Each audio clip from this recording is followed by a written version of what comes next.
They thought humans would surrender. They were dead wrong. Before we dive in, I want to hear from you. If an advanced alien species threatened humanity with extinction, how do you think we would fight back? Would we negotiate, or would we show them why Earth has survived every war it's ever faced? Drop your thoughts in the comments below. Now let's begin.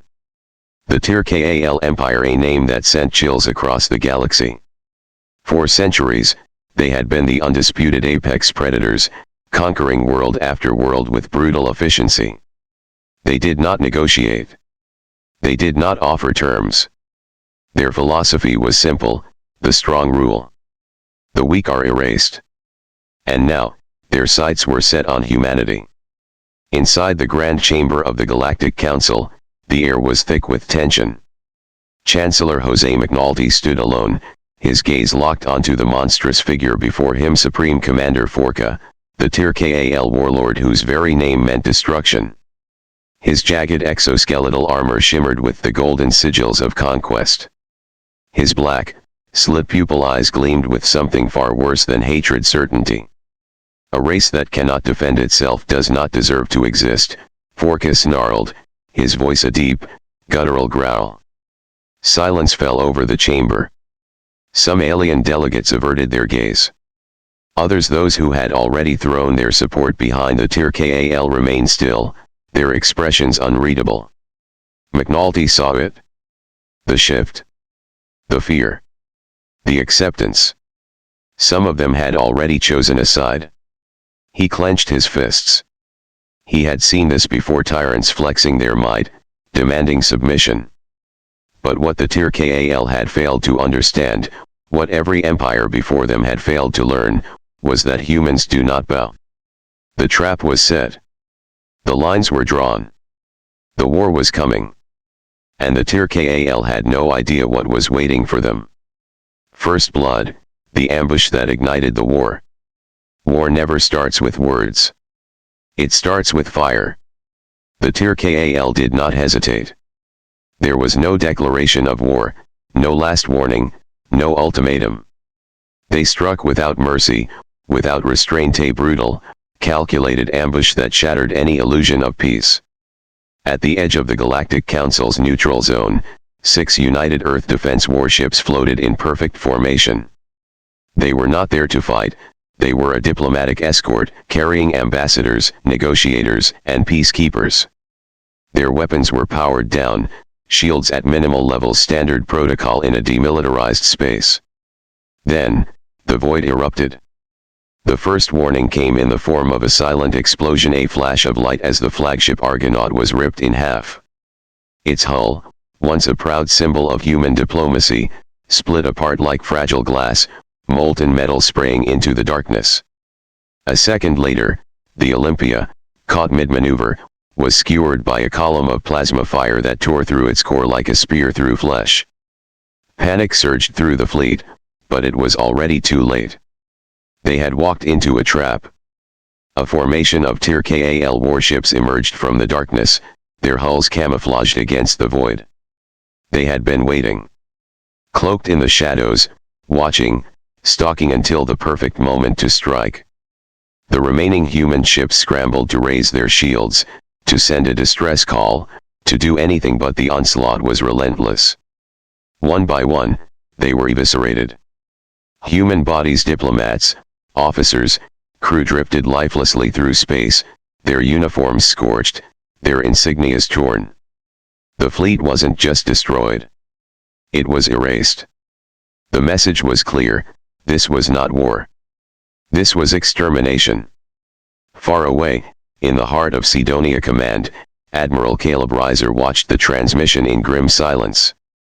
The holographic footage played on the war room's main display, the flickering light casting shadows across the faces of his officers. For a long moment, no one spoke. Then, Reiser exhaled slowly, his fists clenched so tightly his knuckles turned white. His voice, when it finally came, was a blade of ice. They didn't just fire on our ships. He turned to his officers, his steel-gray eyes burning with quiet, controlled rage. They sent a message written in fire. McNulty, standing beside him, gave a slow, firm nod. He had been a diplomat his entire life. He had spent years negotiating, mediating, preventing war. But this was not something you negotiated. This was something you answered. His voice was calm, steady, but behind it was something colder than fury. And now, McNulty said, we send ours. The Shadow War, humanity's answer. The Tir-Kal had expected rage. They had expected blind retaliation, an emotional and reckless counterattack fueled by the destruction of the Earth fleet. They had expected humans to come charging in like wounded animals, desperate for revenge. They were wrong. Instead of launching an immediate counteroffensive, humanity did something unthinkable. They disappeared. Ghosts in the void. The vast human war machine, so proudly displayed in the Galactic Council, seemed to vanish overnight. Entire fleets withdrew from long-range scanners. No signals. No fleet movements. No retaliation. The stars fell silent. To the Tir-Kal, this was impossible. Where were the human warships? Where were the battle lines? Where were the desperate cries for war? Then the whispers began. A Tir-Kal fuel convoy detonated mid-transit. No alarms were triggered. No ships were detected nearby. Just fire and wreckage. Forward operating bases began losing power as sabotage teams disabled entire command centers without a single alarm being raised. Scout ships disappeared, only to reappear days later, hacked, their databases wiped, their crew missing. The mighty Tir-Kal war machine built for brute force, shock, and conquest was suddenly at war with shadows. Every attempt to bring humanity into a direct battle was ignored. Every invasion fleet sent to engage found nothing. The humans had transformed the war from a contest of strength into a battle of intelligence, subterfuge, and unpredictability. The Tir-Kal were not prepared for this. First strike, the ambush at Theta Expanse. Then came the first real attack. A Tir-Kal battle group patrolling the Theta Expanse, one of their most vital supply corridors, reported minor sensor distortions. Their commanders dismissed it just interference from the expanding nebula gases. They were wrong. The first explosion hit without warning. A silent detonation erupted from the lead warship's engine core, severing its propulsion systems in an instant. The ship lurched, spinning helplessly as fire and molten debris spewed into the void. The Tir-Kal fleet scrambled to respond, but before they could react, the second attack came. From the dense gas cloud surrounding them, small, agile human strike vessels emerged like wraiths. They did not come in massive, overwhelming numbers. They did not challenge the Tir-Kal head-on. Instead, they struck with surgical precision. Railgun salvos shredded sensor arrays, blinding the Tir-Kal ships. EMP blasts fried targeting systems, leaving the warships unable to return fire. Guided torpedoes ripped through hull plating, disabling engines instead of outright destroying. It was calculated, ruthless, and methodical. Within minutes, the entire battle group was crippled, not annihilated, not conquered, but left adrift in space, helpless. It wasn't a battle. It was a hunt. And the humans were the predators. Forca's fury. Back aboard the Tir-Kal flagship, Supreme Commander Forca watched the transmission in stunned silence. His mandibles twitched with barely contained rage. "This is not how war is fought," he snarled, slamming his clawed fist against the command table. One of his officers hesitated before speaking. "They're stalling," he said, his voice uncertain. Forca turned, his black slit pupil eyes narrowing dangerously. "No," he growled, his voice low and simmering with fury. "They're bleeding us. They're setting a trap." And for the first time in his long, blood-soaked career, Forca began to wonder. Had the hunters become the hunted? Turning the tide, the Battle of Hesperia. For weeks, the Tir-Kal Empire had been humiliated. Their war machine, designed for crushing inferior species with brute force, was bleeding. Their fleets were scattered, their supply lines sabotaged, their morale shaken. The humans had turned the war into a nightmare, a battle against ghosts, against an enemy that refused to fight on their terms. Forka had had enough. He summoned everything. Every warship, every dreadnought, every battle cruiser. It was no longer about strategy, it was about obliteration. The entire might of the Tir-Kal fleet, an armada so vast that it blotted out the stars, surged toward Hesperia, one of humanity's most vital colony worlds. This was meant to be the end. This was the final blow that would crush humanity before they could recover. But as the Tir-Kal fleet emerged into Hesperia's sector, something unexpected happened. The humans were already waiting. The trap is sprung. From the shadows of gas giants, asteroid fields, and deep space relay stations, the full force of the United Earth Defense Fleet emerged like a silent storm. Warships that had been lying in wait for days, weeks, broke formation at once, closing in from multiple angles, surrounding the Tir-Kal fleet before they even realized they had been trapped. The ambush began with precision. EMP waves rolled through the Tir-Kal formations, short-circuiting their targeting systems and throwing them into blind confusion. Stealth corvettes slipped between the behemoth dreadnoughts, latching onto their hulls like parasites, planting detonation charges on critical thruster points. Human railgun barrages struck hard, not aiming to destroy, but to cripple, severing communications, cutting power, and throwing the Tir-Kal fleet into complete disarray. The mightiest fleet in the galaxy had walked straight into a kill zone. Chaos and fire. Forka watched in stunned fury as his flawless war machine collapsed. "How are they already here?" he roared, slamming his clawed fist into the control console. His fleet, the unstoppable force of the Tir-Kal Empire, was being outmaneuvered, outgunned, outwitted. The humans did not fight conventionally. They did not charge in glorious battle formations. They were wolves among the herd, tearing at the Tir-Kal from within, hitting hard and vanishing before retaliation could land. Supply ships exploded from within. Flagship bridges were taken out by pinpoint missile strikes. Entire warships, cut off from command, drifted helplessly, unable to regroup. Forka bared his serrated teeth. "We are the predators," he snarled. "Crush them. Fire the main cannon." His flagship, the Veralos, was one of the largest dreadnoughts in the Empire.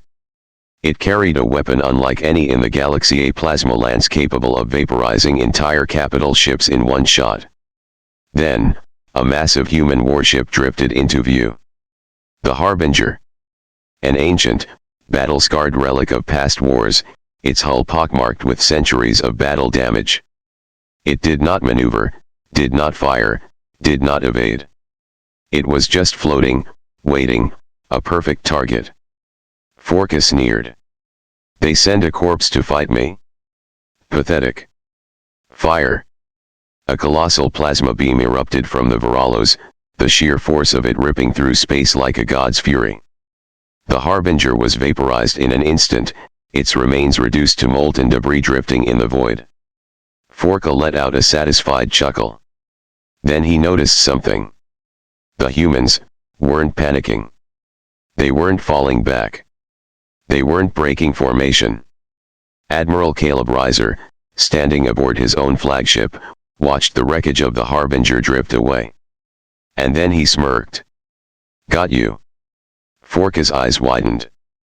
The final trap. The Harbinger had been a decoy. A sacrificial pawn, sent to bait Forka into wasting his primary weapon. The moment the plasma lance had been fired, human warships struck in unison. The Veralos' shields were down. And in one coordinated barrage, the entirety of the human fleet opened fire. Torpedoes ripped through armor plating. Railgun salvos smashed through critical power relays. Precision missile strikes tore through its core reactor. The pride of the Tir-Kal Empire was torn apart in a matter of seconds. Explosions erupted along the spine of the dreadnought, fire consuming entire decks, oxygen igniting into bursts of blue-white flame. Forca's mandibles twitched in disbelief. This is impossible. As the final explosion tore through the command bridge, the last thing Supreme Commander Forca saw was the cold void swallowing him whole. The Tyr-Kal flagship was gone. Their Supreme Commander was dead. And with him, the war was over. Victory and consequences. The moment the Veralos was destroyed, the remaining Tyr-Kal warships hesitated. Admiral Reiser seized the opportunity. He broadcasted a single message across the battlefield. Your Supreme Commander is dead. Your flagship is destroyed. Your Empire's ambition ends today. Stand down. Leave this system. Withdraw from the Galactic Council permanently. The silence that followed was deafening. One by one, alien warships began retreating.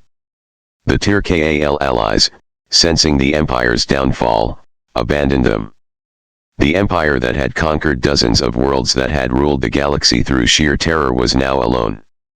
But not all of them surrendered. A single transmission cut through the quiet. Tyr-Kal do not surrender. It was Commander Jal, one of Forca's last loyal warriors. The remnants of his fleet surged forward in a final, suicidal charge, one last desperate attempt to die with honor. The human fleet did not hesitate. They opened fire. Jal's warships were obliterated in mid-flight, erased before they could even reach their target. And just like that, it was over. The end of the Tyr-Kal Empire. As the last remnants of the Tyr-Kal fleet fled, a new reality settled upon the galaxy. Humanity had not just survived, they had proven themselves. Back at the Galactic Council, Chancellor McNulty stood before the silent chamber. The Tyr-Kal seat was empty. McNulty's voice was calm, but absolute. The Tyr-Kal thought they ruled this council. That time is over. His eyes scanned the room. Now, it's our turn. Humanity had not just won a war. They had claimed their place in the galaxy. The lesson of war. The Tyr-Kal learned the hard way that humanity was not like others. They were not prey. They were not weak. And they did not run. This was not just a war of weapons, it's a war of willpower. And humans do not break. That, my friends, is why you never start a war with humanity. Let me know what you think in the comments. And remember, in every great war, survival belongs to those who refuse to kneel.